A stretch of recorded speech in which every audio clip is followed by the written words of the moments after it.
dan pentingnya pendidikan agama Islam di tengah kecanggihan teknologi.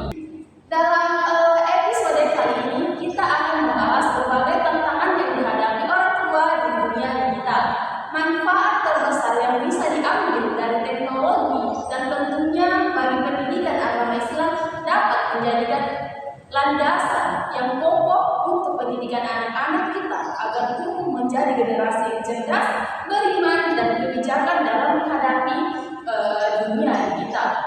Jadi jangan lewatkan pembahasan yang menarik ini. Selamat mendengarkan. Untuk itu saya Aulia Rahma Yusuf dan ditemani dua narasumber hebat yang akan menemani kita di pembahasan kali ini. Mungkin saudari-saudari bisa memperkenalkan diri. Perkenalkan, saya Farida.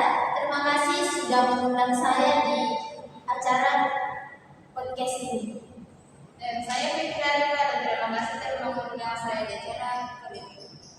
Baik. Baik, bagaimana kabar kalian? Alhamdulillah baik. Baik, langsung saja kita mulai pembahasan kita ini. Kan teknologi ini memiliki banyak manfaat, tetapi jika tidak digunakan dengan bijak bisa membawa dampak negatif terutama bagi anak-anak. Seperti pertama itu kan anak-anak kecanduan gadget, kecanduan gadget. Anak-anak cenderung menghabiskan terlalu banyak waktu di depan layar, seperti TV, gadget, dan menonton YouTube gitu ya. Terus dan ada juga gangguan fisiknya.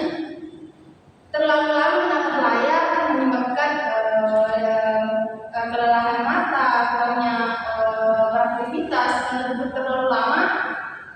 Terus konten yang biasa nonton anak-anak kan, kalau kurangnya pengawasan orang tua, anak-anak bisa nonton konten-konten negatif, konten-konten orang tua yang tidak pantas untuk anak-anak. Terus begini, pertanyaannya itu bagaimana cara orang tua bisa menjembatani anak-anak dengan nilai-nilai agama Islam dengan perkembangan teknologi yang canggih dan cepat ini. Terus bagaimana cara mencegah biar anak-anak itu, bagaimana caranya orang tua mengawasi atau mencegah agar anak-anak itu tidak terjerumus ke hal-hal yang tidak benar.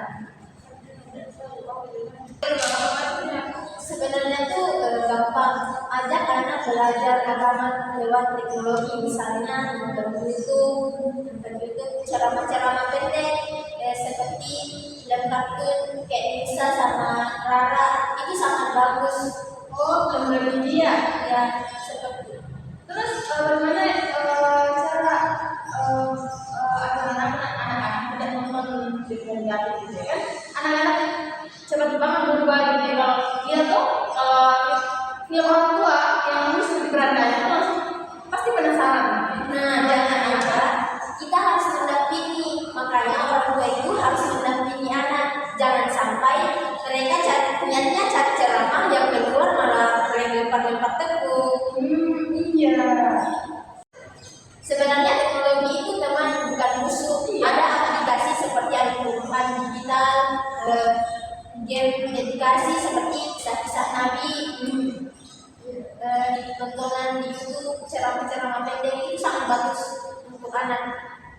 Pengawasan orang tua itu sangat penting. Jadi kalau anak ketagihan gadget, minimal gadgetnya itu bermanfaat. Tapi jangan sampai orang tua yang ketagihan gadget.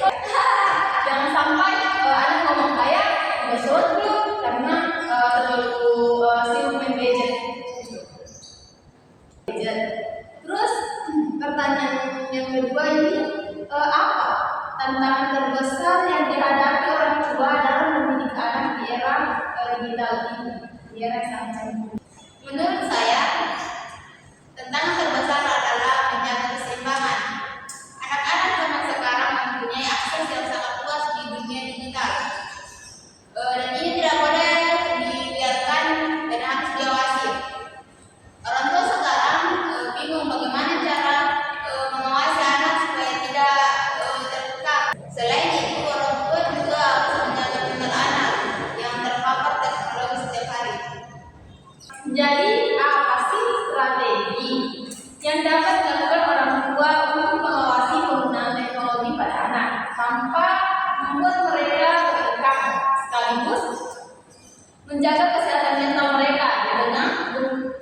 terpaparnya dunia digital, bagaimana strateginya orang tua? Jadi orang tua harus membuka komunikasi terbuka. Orang tua perlu menciptakan suasana yang nyaman, berbagi pengalaman di dunia digital, mengajukan pertanyaan seperti apa yang kamu sukai dari game ini. Jadi orang tua itu harus bisa berkomunikasi dengan anak tanpa anak itu merasa tertekan, seperti itu. Terus yang kedua itu menerapkan aturan bersama, membuat kesepakatan bersama, misalnya durasi dan konten yang bisa kita akses. Misalnya seperti durasi maksimal main gadget itu 2 jam sehari, tetapi setelah mengerjakan tugas. Membuat aturan ini harus melibatkan anak supaya anak itu tidak merasa dikekang, tidak merasa. Ketiga itu memberikan contoh yang baik. Anak itu cenderung meniru orang tua. Jadi kalau orang tua sering main gadget, anaknya itu merasa normal. Jadi orang tua itu perlu juga disiplin, bukan cuma anak. Jadi anak itu cenderung contoh sama orang tuanya. Apa yang dilihat ya? Ya, seperti itu. Kalau kan anak itu mengikuti orang tuanya. Yang keempat itu mengajarkan literasi digital dan agama. Ajar anak untuk memahami resiko dunia digital seperti bully dan informasi palsu. Hubungkan juga dengan nilai-nilai agama seperti ingatkan setiap tindakan akan dipertanggungjawabkan di hadapan Allah, termasuk menggunakan bagaimana menggunakan teknologi. Kan zaman sekarang itu konten-konten sekarang itu sangat berbahaya bagi anak-anak. Seperti film-film orang tua,